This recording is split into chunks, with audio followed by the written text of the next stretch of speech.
by Samuel Smiles. Methods of Economy, Part 2. The greater number of workmen possess little capital save their labor, and, as we have already seen, many of them uselessly and wastefully spend most of their earnings instead of saving them and becoming capitalists.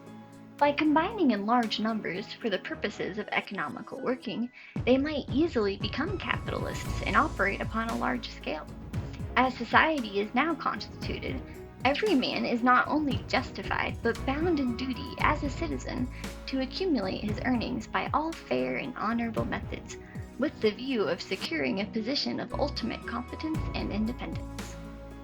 We do not say that men should save and hoard their gains for the mere sake of saving and hoarding.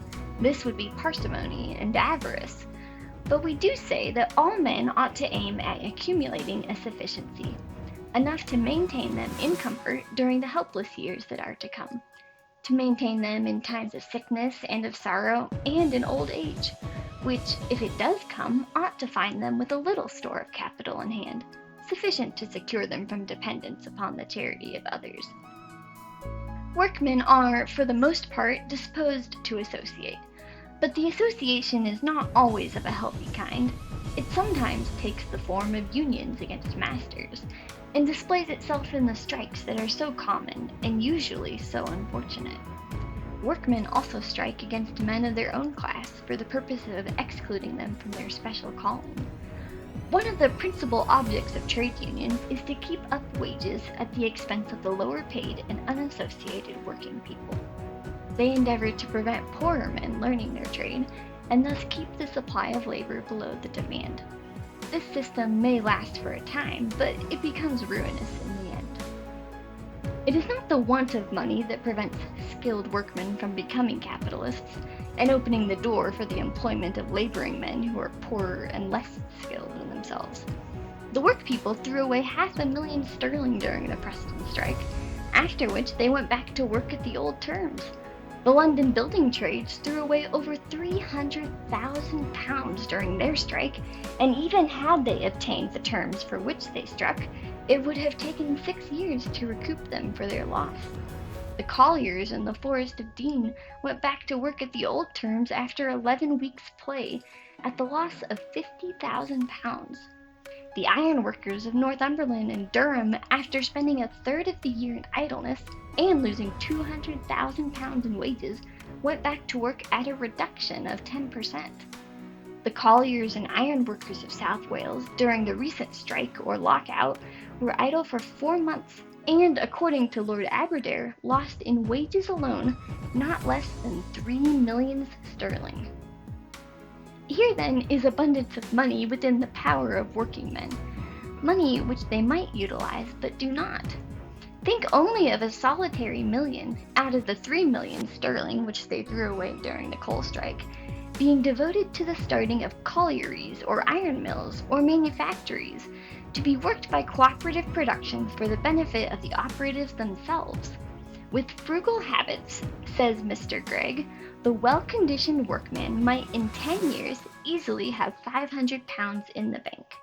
And combining his savings with 20 other men similarly disposed, they might have £10,000 for the purpose of starting any manufacture in which they are adepts.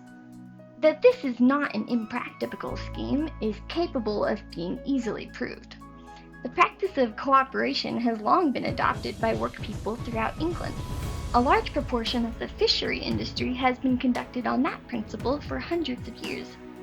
Fishermen join in building, rigging, and manning a boat. The proceeds of the fish they catch at sea is divided amongst them. So much to the boat, so much to the fishermen. The company of oyster dredgers of Whitstable, quote, has existed time out of mind, end quote, though it was only in 1793 that they were incorporated by Act of Parliament. The tin miners of Cornwall have also acted on the same principle. They have mined, washed, and sold the tin, dividing the proceeds among themselves in certain proportions, most probably from the time that the Phoenicians carried away the produce to their ports in the Mediterranean. In our own time, cooperation has been practiced to a considerable extent. In 1795, the whole Anti-Mill Industrial Society was founded. The reasons for its association are explained in the petition addressed to the mayor and aldermen of Hull by the first members of the society. The petition begins thus, quote, "We, the poor inhabitants of the said town, have lately experienced much trouble and sorrow in ourselves and families, on the occasion of the exorbitant price of flour. And though the price is much reduced at present, yet we judge it needful to take every precaution to preserve ourselves from the invasions of covetous and merciless men in future." End quote. They accordingly entered into a subscription to build a mill in order to supply themselves with flour. The corporation granted their petition and supported them by liberal donations. The mill was built and exists to this day. It now consists of more than 4,000 members, each holding a share of 25 shillings. The members belong principally to the laboring classes. The millers endeavored by action at law to put down the society, but the attempt was successfully resisted. The society manufactures flour and sells it to the members at market price, dividing the profits annually amongst the shareholders, according to the quantity consumed in each member's family. The society has proved eminently remunerative. Many years passed before the example of the, quote, "poor inhabitants," end quote, of Hull was followed. It was only in 1847 that the cooperators of Leeds purchased a flour mill, and in 1850 that those of Rockdale did the same, since which time they have manufactured flour for the benefit of their members. The corn millers of Leeds attempted to undersell the Leeds Industrial Society. They soon failed, and the price of flour was permanently reduced. The Leeds mill does business amounting to more than £100,000 yearly. Its capital amounts to £22,000, and it paid more than £8,000 of profits and bonuses to its 3,600 members in 1866, besides supplying them with flour of the best quality. The Rockdale District Cooperative Corn Mill Society has also been eminently successful. It supplies flours to consumers residing within a radius of about 15 miles around Rockdale.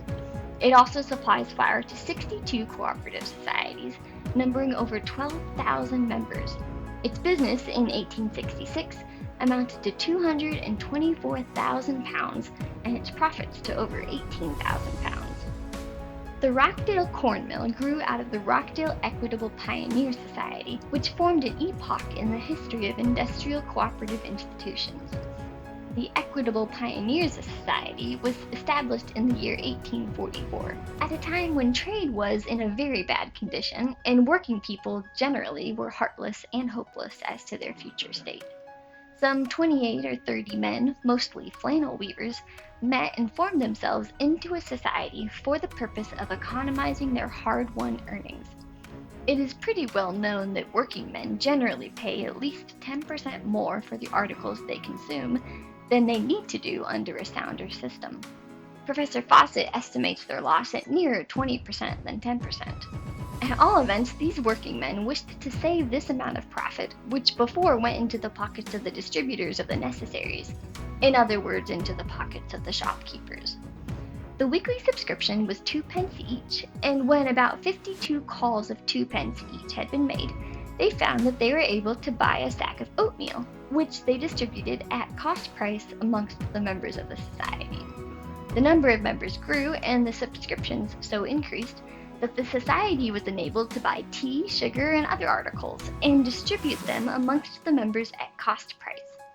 They superseded the shopkeepers and became their own tradesmen. They insisted from the first on payment in cash. No credit was given. The society grew. It established a store for the sale of food, firing, clothes, and other necessaries. In a few years, the members set on foot the cooperative corn mill. They increased the capital by the issue of £1 shares and began to make and sell clothes and shoes. They also sold drapery, but the principal trade consisted in the purchase and sale of provisions: butcher's meat, groceries, flowers, and such like. Notwithstanding the great distress during the period of the cotton famine, the society continued to prosper. From the first, it set apart a portion of its funds for educational purposes, and established a newsroom and a library, which now contains over 6,000 volumes. The society continued to increase until it possessed 11 branches for the sale of goods in stores in or near Rockdale, besides the original office in Toad Lane. At the end of 1866, it had 6,246 members and a capital of £99,908. Its income for goods sold and cash received during the year was £249,122, and the gross profit £31,931. But this was not all. 2.5% was appropriated from the net profits to support the newsrooms and library, and there are now 11 news and reading rooms at different places in or near the town where the society carries on its business. The sum devoted to this object amounting to over £700 per annum. The members play at chess and draughts and use the stereoscopic views, microscopes, and telescopes placed in the libraries. No special arrangements have been made to promote temperance, but the newsrooms and library exercise a powerful and beneficial influence in promoting sobriety. It has been said that the society has done more to remove drunkenness from Rockdale than all that the advocates of temperance have been able to effect. The example of the Rockdale pioneers has exercised a powerful influence on workingmen throughout the northern counties of England. There is scarcely a town or village but has a cooperative institution of one kind or another. These societies have promoted habits of saving, of thrift, and of temperance. They have given the people an interest in money matters and enabled them to lay out their earnings to the best advantage. They have also given the working people some knowledge of business, for the whole of their concerns are managed by committees selected at the general meetings of the members. One of the most flourishing cooperative societies is that established at Over Darwin. The society has erected a row of handsome buildings in the center of the town. The shops for the sale of provisions, groceries, clothing, and other necessaries occupy the lower story. Over the shops are the library, reading rooms, and classrooms which are open to the members and their families. The third story consists of a large public hall which is used for lectures, concerts, and dances. There are 6 branches of the society established in different parts of the town. A large amount of business is done, and the profits are very considerable. These are divided amongst the members in proportion to the purchases made by them. The profits are, for the most part, reinvested in joint stock paper mills, cotton mills, and collieries in the neighborhood of Darwin. One of the most praiseworthy features of the society is the provision made for the free education of the members and their families. 2.5% of the profits are appropriated for the purpose. While inspecting the institution a few months ago, we were informed that the science classes were so efficiently conducted that one of the pupils had just obtained a government scholarship of £50 a year for 3 years, including free instruction at the School of Mines, Jermyn Street, London, with a free use of the laboratories during that period. There are also 2 other cooperative institutions in the same place, and we were informed that the working people of Darwin are, for the most part, hardworking, sober, and thrifty. The example has also spread into Scotland and the south of England. At Northampton, a cooperative society exists for the purpose of buying and selling leather, and also for the manufacture of boots and shoes. At Padiham and other places in Lancashire, cooperative cotton mills have been established. The Manchester and Salford Equitable Cooperative Society, quote, combine the securities and facilities of a bank with the profits of a trade, end quote. But the business by which they mostly thrive is by the purchase and sale of food, provisions, groceries, draperies, and other articles, with the exception of intoxicating liquors. The sole secret of their success consists in ready money. They give no credit, everything is done for cash, the profit of the trade being divided amongst the members. Every businessman knows that cash payment is the soundest method of conducting business. The Rockdale pioneers, having discovered the secret, have spread it amongst their class. In their, quote, advice to members of this and other societies, end quote, they say, quote, look well after money matters. Buy your goods as much as possible in the first markets. Or if you have the produce of your industry to sell, contrive, if possible, to sell it in the last. Never depart from the principle of buying and selling for ready money. Beware of long reckonings, end quote. In short, the cooperative societies became tradesmen on a large scale, and besides the pureness of the food sold, their profit consisted in the discount for cash payments, which was divided amongst the members.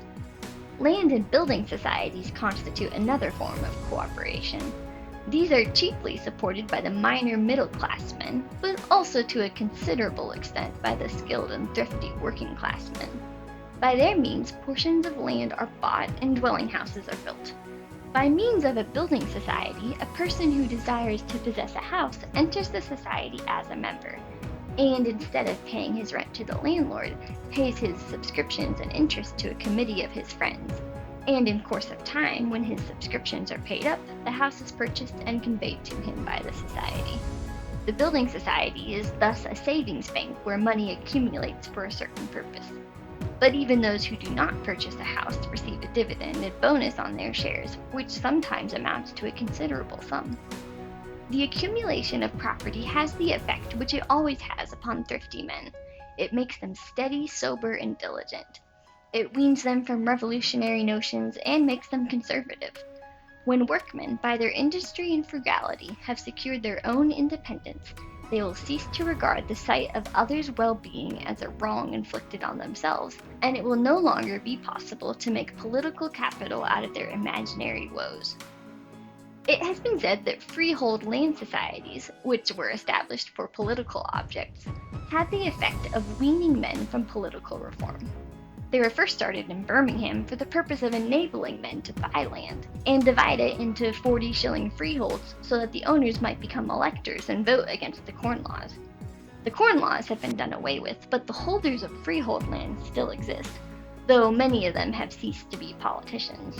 Quote, "Mr. Arthur Ryland informs me," end quote, said Mr. Holyoke in a recent paper on building societies, quote, "that in Birmingham numbers of persons under the influence of these societies have forsaken patriotism for profits, and I know both cooperators and chartists who were loudmouthed for social and political reform, who now care no more for it than a Whig government, and decline to attend a public meeting on a fine night, while they would crawl like the serpent in Eden through a gutter in a storm after a good security. They have tasted land, and the gravel has got into their souls."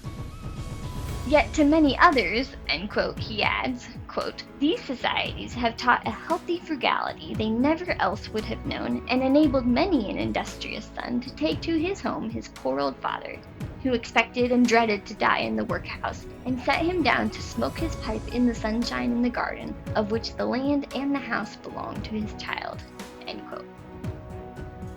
The Leeds Permanent Building Society, which has furnished healthy tenements for about 200 families, sets forth the following recommendations of the influence which it has exercised amongst the working classes of that town.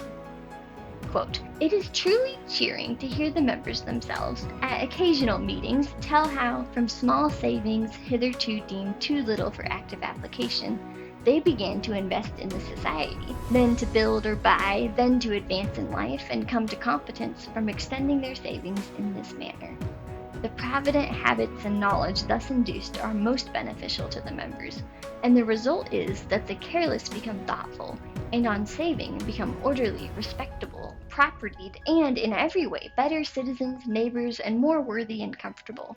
The employment of money in this useful direction encourages trade, advances prices and wages, comforts the working classes, and at the same time provides the means of home enjoyments without which such advances would be comparatively useless and certainly uncertain." End quote. There are also exceptional towns and villages in Lancashire where large sums of money have been saved by the operatives for buying or building comfortable cottage dwellings. Last year, Paddington saved about £15,000 for this purpose, although its population is only about 8,000. Burnley has also been very successful. The building society there has 6,600 investors who saved last year £160,000, or an average of £24 for each investor. The members consist principally of mill operatives, miners, mechanics, engineers, carpenters, stonemasons, and laborers. They also include women, both married and unmarried. Our informant states that, quote, "great numbers of the working classes have purchased houses in which to live. They have likewise bought houses as a means of investment. The Building Society has assisted in hundreds of these cases by advancing money on mortgage, such mortgages being repaid by easy installments," end quote. Building societies are, on the whole, among the most excellent methods of illustrating the advantages of thrift. They induce men to save money for the purpose of buying their own homes, in which, so long as they live, they possess the best of all securities. End of section 9.